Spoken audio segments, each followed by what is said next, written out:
Good afternoon, everybody. Thank you for joining us today for this webinar. My name is Dr. Caitlin Donaldson. I'm a research associate here at Decipher in Cardiff University, and I'm going to talk today about a piece of work that we have done looking at young people's mental health in Year 7 in secondary schools compared to young people's mental health in Year 7 in all age schools or all through schools. So those are schools where there isn't a typical primary to secondary school transition. What I'm going to do is first of all talk about some of the theoretical background to some of this work to try and explain why we thought it was an interesting research question, why we thought it was something that would be really good for us to look at in the Shern data. Then I'm going to present the findings from the research, talk through the methods a little bit and what the outcomes were. And then finally, I'm going to talk a little bit about primary Shern. So my role over the last 18 months has been as a data analyst on the primary Shern feasibility trial. So those of you who are based in primary schools may well be aware of the work that we're doing. And we are coming to the end of the feasibility trial and starting to think about next steps. So I'm going to share a little bit about what that looks like for primary schools going forward. So the first question is, why study school transition? Why do we think it's important to understand what happens to young people's mental health across this period? So there is some evidence that mental health difficulties increase for some groups of young people across the transition period. The groups of young people that there is most evidence for are those with additional learning needs, and also there's evidence around young people with lower levels of socioeconomic status, so those from lower affluence families, families with lower levels of educational attainment. However, it's not so straightforward because we also know that the point in time where young people transition from primary secondary school is also when a lot of mental health difficulties start to increase in the adolescent population. So, for example, anxiety has its average age of onset at 11 years. So it can be really difficult to know to what extent transition might be driving some of the changes in mental health for some young people, and to what extent it would happen anyway, irrespective of transition, because of developmental processes. It's also worth and important to know, I think, that for most young people, transition is a really positive experience. And so when we look at data as a whole, often we'll see that there is very little change in mental health for the whole population across the transition period. And it is only when we dig in and start looking at specific groups that some of the evidence of change becomes apparent. So, I wouldn't want people to think that transition is a negative experience for most young people, because actually that's really not the case, and it is just these sort of smaller groups of young people where perhaps there needs to be a bit more research and a bit more understanding of what's going on.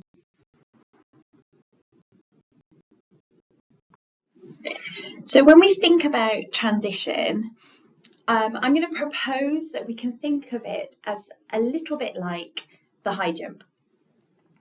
I think analogies are useful. Obviously, they do fall apart at some point, so can't take it too far, but I think it's a helpful way to think about school transition. So in the same way as the high jump has a run-up period, so does school transition. With the high jump, you then have this main event as you cross the bar, and then afterwards there's also a landing period. So when we think about school transition, we can think about that run-up period as being the year and a half, maybe even 2 years before young people move to their secondary school, as a period where they're becoming increasingly aware that their time at primary school is coming to an end and things are going to change. They are likely to be aware that there is an application process. They may be thinking about whether or not they're going to stay with the same friends, which school they'll be attending.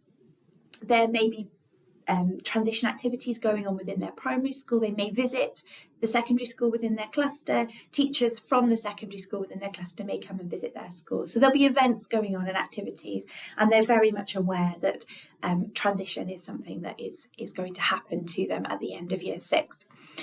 That may be accompanied with a certain level of excitement, but also a certain level of anxiety and apprehension.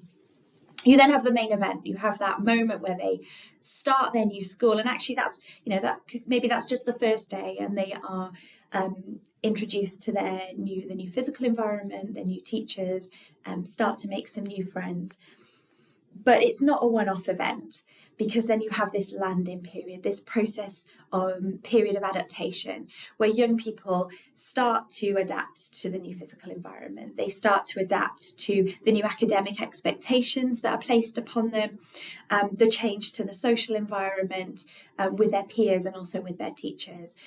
And so when we think about transition, we think about it as this process rather than as something that just happens, on one day, the 1st of September. It's something that happens both in the run-up and also after they start their new school.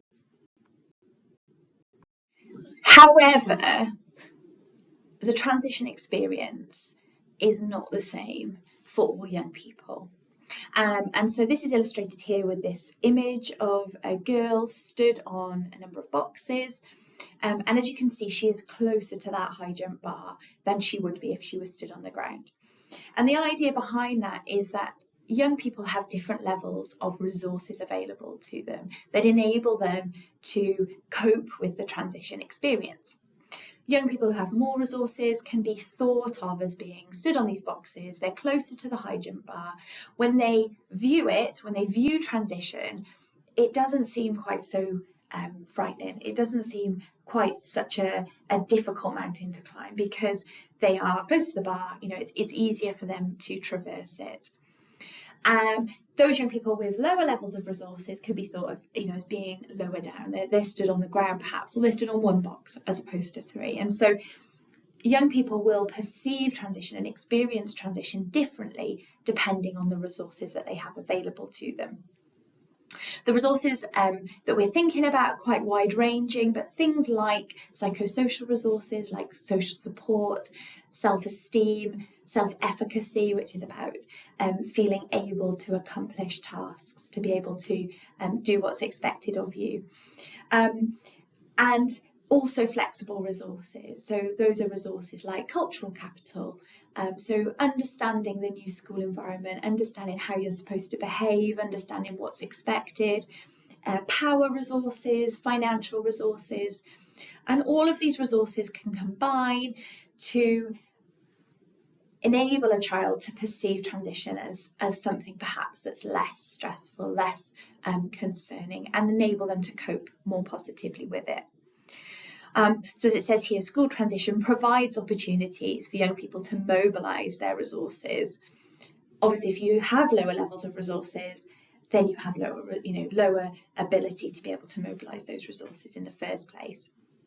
And when we think about resources, we can think about particular characteristics of young people that might explain why they have more or less resource available to them. So for young people from lower socioeconomic status backgrounds, they may well have lower levels of resources. And actually, one of the definitions that's been used in the academic literature around socioeconomic status is around resources. So definitionally, if you have lower resources, you have lower socioeconomic status based on that definition.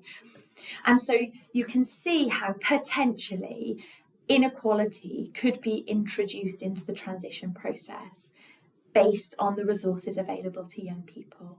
Those young people with lower levels of resources will find transition more stressful, feel less able to cope with the change. Those with more resources will see it as perhaps a challenge, but something that they can easily overcome and something that they can look forward to and actually enjoy.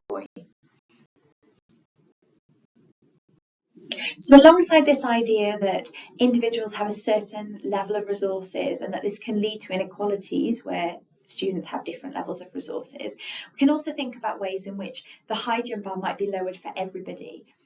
And schools can act as an ecological level that can reduce or increase the need for resources by making transition more or less stressful. So where schools are able to support young people across transition, perhaps specifically targeting those young people that we know are more at risk of a problematic transition, as well as creating a culture more broadly that supports mental health. And I think the whole school approach to mental health and well-being is trying to get to a point where this is the case. We can think about that as if the high jump bar has been lowered for all students, and in doing so it is no longer so important how many resources, what level of resources an individual has, because the bar is lower for everybody and the level of resources required to have a successful transition is less. And at the extreme of this, we can think about removing the high jump bar completely. So we can think about all age schools who are essentially removing this from the trajectory of young people's educational experiences. And in doing so, perhaps, and I suppose this is the research question, are making that move from year 6 to year 7 less stressful for young people and potentially supporting their mental health in doing so. So that provides some of the theoretical context for this piece of research and hopefully starts to explain why we thought it would be interesting to look at mental health outcomes in young people in year 7 in all age schools compared to those in secondary schools.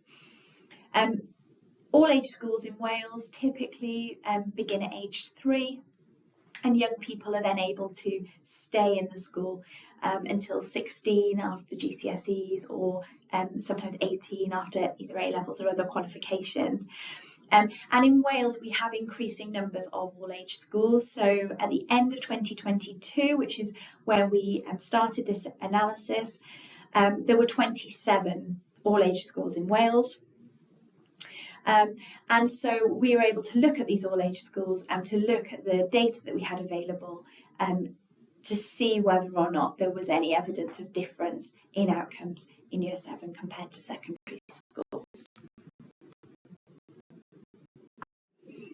So the methods for this study, we took all 27 all age schools that had been formed by the end of 2022, and we sought to match them with a similar secondary school. So first of all, we matched by local authority. So we looked at the secondary schools within the same local authority as each all age school. And then we looked at free school meal eligibility within the schools, and also pupil numbers for the secondary element, so from year 7 upwards. And we sought to match each all age school with a similar secondary school. This wasn't all totally possible. Some of the all age schools had only very recently opened, so we didn't have demographic data available for them, and we also wouldn't have had Shern data available for them because they weren't open when the previous Shern survey had taken place. And so we ended up with 21 all age schools and 21 matched secondary schools, so 42 schools in total. And then we used multi-level modelling, which is a form of statistical analysis that accounts for the fact that students in schools or in the same school are likely to be more alike than students in different schools. So it just accounts for that similarity. And we used that to test whether there were differences in outcomes between those students in all age schools and students in secondary schools, only looking at year 7 and looking at a range of outcomes, which I'll come on to now. We were also interested to see whether there were whether any of these differences between school types were mediated by differences in levels of school connectedness. So we hypothesized that maybe for young people who were staying in the same school, they might have higher levels of school connectedness. They were, they'd been in the school potentially for a longer period of time, and that maybe it was the fact they felt more connected to their school environment, more connected to their school, that might explain differences in mental health outcomes. And we know that school connectedness is a really strong predictor of mental health. So the question was, are there differences between these two different types of schools that might explain differences in mental health outcomes in Year 7. So just very briefly to show you our sample. So we ended up with 2,272 students from the 21 all-age schools and 2,744 students from the secondary schools, which highlights that it's, it wasn't possible to match exactly. We had to match as closely as possible, but there are differences in the number of students across the different school types. The aim is to have the two groups as similar as possible, so that when you test for differences by school, you're actually testing for differences that are due to school characteristics and not due to the fact that the students within the schools are different in other ways from each other. And they were, they're relatively well matched. There are some small differences. For example, in all age schools, there's slightly higher proportion of young people with lower levels of family affluence than there are in secondary schools. But broadly speaking, the schools are relatively well matched across the two different types. And so we were interested in a number of outcome measures. We had quite a long list, actually. The first outcomes were from the Strengths and Difficulties questionnaire. This isn't used in primary schools. It's not used in primary SHRN because it's not validated for use in younger children. But this is something that anyone involved in secondary SHRN is probably aware of. So the Strengths and Difficulties questionnaire has a number of subscales, has 5 subscales, and 4 of those subscales can be combined to provide a total difficulty score. And those are emotional difficulties, conduct problems, hyperactivity, and peer problems. So we can combine those 4 to create a total difficulty score. And then the 5th subscale is a pro-social behaviour subscale. So we looked at all 5 of those subscales separately, and we also combined the 4 together to give the total difficulty score. And we looked at differences in all of those different outcomes. The second kind of broad outcome measure we used was the SWEMWEBS, which is the short Warwick-Edinburgh Mental Wellbeing Scale, which is a positively worded measure of mental wellbeing. Then we also looked at the HBSC psychological subscale. HBSC stands for the Health, Behaviour and School-Aged Children. And this is a scale that's used across Europe and North America in the HBSC survey, which SHRN is part of every 4 years. So we thought it was important to include that so we could potentially look at differences across countries in future. And then finally, we wanted to look at bullying because we know that bullying often increases in Year 7. And so we were interested to know if there were differences for young people who had remained in the same all-age school and those who had transitioned into a new secondary school in Year 7. And that's both victimisation, so experiencing bullying, and also being the perpetrator of bullying. So what did we find? We actually found that there was only one outcome for which there was a significant difference between young people in all age schools and those in secondary schools, and that was for pro-social behaviour. So we found that self-reported pro-social behaviour was more favourable for young people in all age schools compared to those in secondary schools. There were no significant differences in any of the other outcomes that we looked at. However, the findings did tend to slightly favour secondary schools for those other outcomes, or at least for some of those other outcomes. So indicating that although they were not significantly different, in terms of the direction of effect, they seem to slightly favour secondary schools. We found that on average, levels of school connectedness didn't differ across the schools either. And so the final question that we had, which links into some of the theoretical background, was this idea around socioeconomic status. So is it actually that for most young people, it doesn't really matter if they experience the transition or not, because they're able to cope with it, they have sufficient resources, but that there is a smaller group of young people for whom maybe transition is more problematic. And so that was what we looked at next.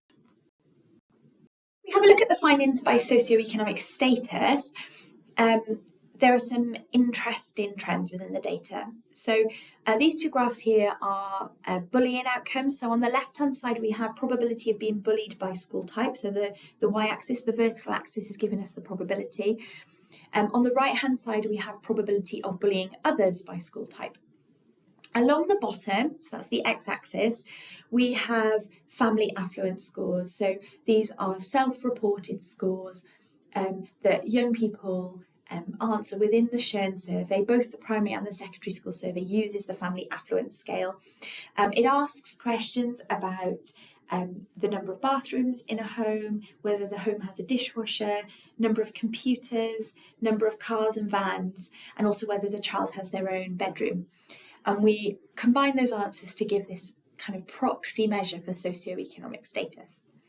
And what we can see on these graphs is that if we look at the left-hand graph and look at young people with low levels of family affluence, so those that are scoring kind of 1, 2, 3 on the scale, if you go to a secondary school, then your probability of being bullied is higher if you have low family affluence than it is if you go to an all-age school. And then if you look at how that changes across levels of family affluence, what you see is that in all-age schools it's quite stable, it's quite flat, so the probability doesn't change too much based on your socioeconomic status. But if you're in a secondary school, it starts to decrease as affluence increases. And so once you get to higher levels of affluence, so score of 10, actually the probability of being bullied in a secondary school is now lower than the probability of being bullied in an all-age school. For probability of bullying others, we see something a little bit similar. So actually here we find that males have higher probabilities of bullying others irrespective of the school. So that's the top two lines are both males. But it's higher if you are in a secondary school, if you have low levels of family affluence. For males, but also for females. So school type does determine the probability of bullying others, and we can see that those probabilities start to converge as family affluence increases, so then there's no difference between schools, although there remains that difference between the genders.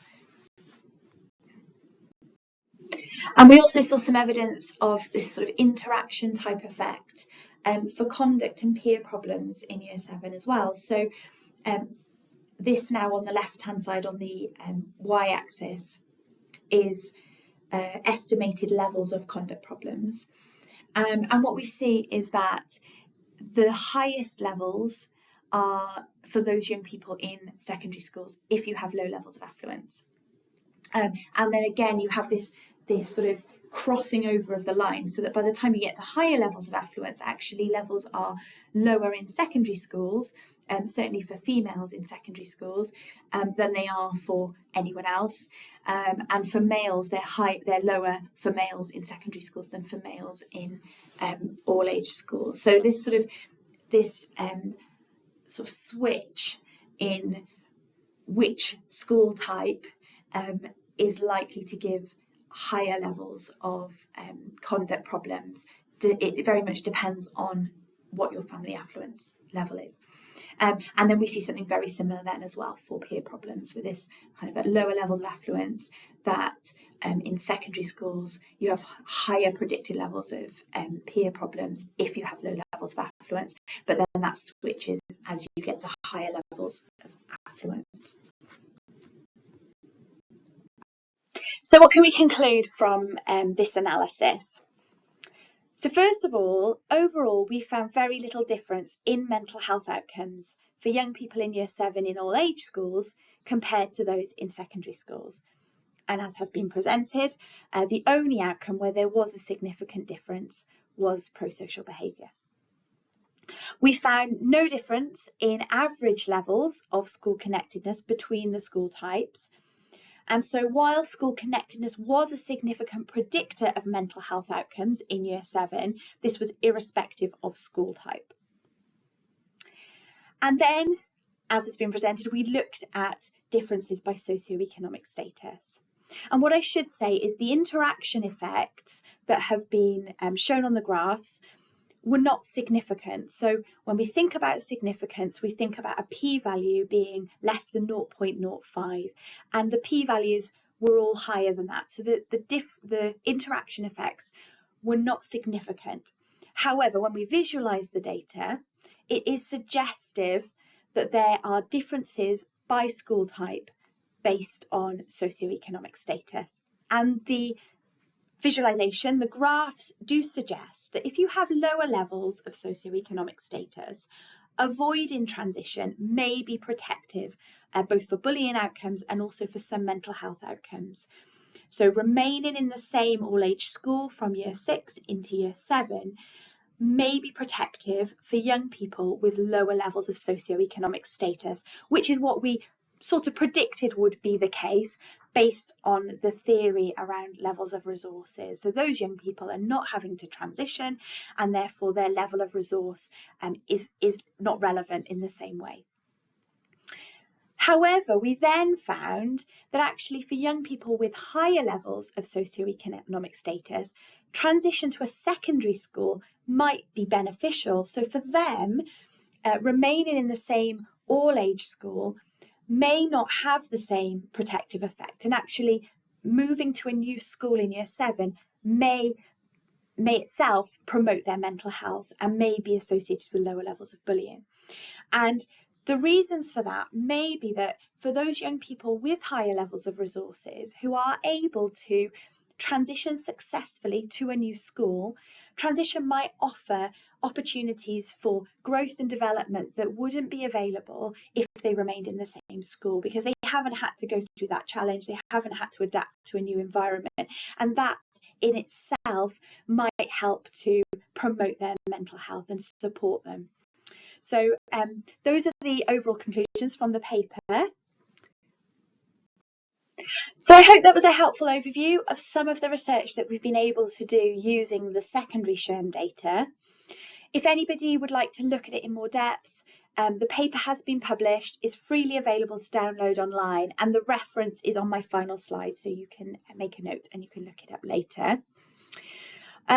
What I'd like to talk about now is the primary school survey, so primary SHRM. So those of you who are based in primary schools may well have been involved in the feasibility trial that we've been running over the last couple of years to see whether or not it's feasible, appropriate, possible to take the secondary school survey and adapt it for use within primary schools. The feasibility trial has gone really well. We've had really positive feedback. Those of you involved will have received your school reports, you'll have your data, and we know that it's been really useful for schools. It's also been really useful at the local authority level and at the national level. So we've been able to report back at all of these different levels. And we're really excited that we're able to run it again this year in September. So I'm just going to go through some of these dates and just give a quick run through of what we're planning for primary SHRM for the rest of this year. So the survey will open mid-September and it will run through to December this year. You will need to sign up, register to participate before the summer holidays. So a registration will start at the beginning of June and run to the middle of July. And if you don't register before the summer holidays, it won't be possible to participate in the autumn term. So it's really important that you do register before the holidays. You will receive an email. We'll be communicating with all of you about recruitment, about signing up. So keep watching your emails. And again, the primary SHRM email address is on my final slide. So if you have any further questions, then please do drop us an email. We'd be really happy to help you. What we would say is, could you please register as soon as possible? And also when it comes to the actual survey in the autumn, we would encourage you to run the survey as early as possible as well, because what we found is sometimes there are IT issues, sometimes there are issues around sample size. So what we are able to do in the primary reports is to report back on year groups and school year and overall school averages for different outcomes. but only if we have enough student responses. So we do need 15 responses for each question to be able to report back at that level. So what we have been doing is trying to encourage schools where we have low numbers of responses for different year groups to increase their numbers, to mop up those students who haven't participated. But obviously that takes a bit of time, and so the earlier in the school year that you participate in the survey, the more time there is for us to communicate with you, if numbers are low, if additional students need to participate in the survey. I'm also just going to really briefly then go through some benefits of participating, just for anybody who's not sold after today. So why participate? So the data that you'll be provided with at a school level will enable you to track, monitor and plan improvements in learner wellbeing. It will help you to identify key health and wellbeing needs that are particularly relevant for your school using validated research measures. The data can be used to support the delivery and evaluation of the whole school approach to mental health and wellbeing. It can be used to plan and enrich the curriculum. It can also be shared more widely with other members of the school community so that they can learn and understand more about the health needs of your learners. And it's also a really important avenue for joined up working across childhood and adolescence to better understand and support events such as transition to secondary school. So we have questions in the primary school survey specifically about transition, but there's also lots of other questions that are relevant if we want to look at trends over time. For example, mental health through primary school and then into secondary school. So on here is the reference for the paper if you would like to look at it in more depth. It's freely available online, so you can look that up. I've also included my email address, and people are very welcome to contact me directly if you have any questions that aren't answered today or come to you later. But underneath that is also the primary SHERN email address. So if you have any questions specifically around the primary school survey, then please do email the primary SHERN email, and my colleague Safia will pick that up and she'll be able to help you with specific questions around the timing of the next survey and anything specific to do with that. But other than that, just thank you very much for listening, and if you have any questions, I'm available now to take them.